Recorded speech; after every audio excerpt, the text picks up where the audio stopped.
kan mitli longin na langi bialel hani rin lo tiang phak mi in tuar na bồi pani ang ha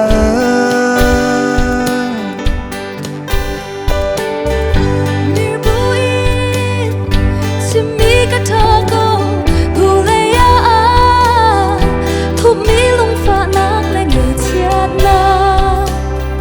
bồi pani ang ha di kan chim kan puan ngam lo mi biệt lin hà lê kan xóa kan lăng ngam lo mi sining vel te ang haldi bồi pa ang haldi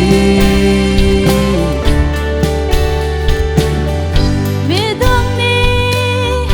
thei thiang ko lo mi kan thiên lo kan tak sa dam lo na vel te bồi pani ang ha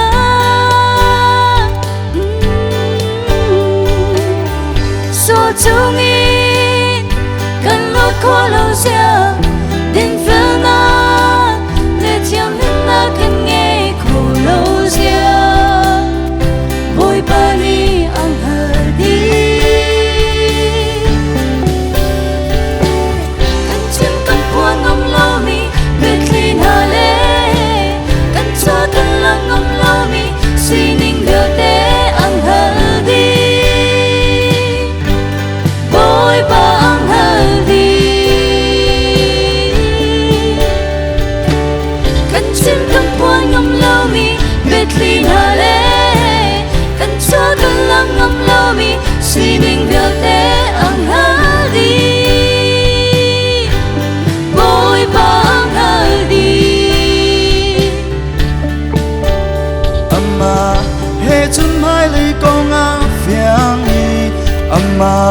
he chun dây dòng vel te a rem amma he chun nun nam sulam a nge a sin ra Jesus sinara asin aday naglilod na asin amin naglilod na asin aday naghang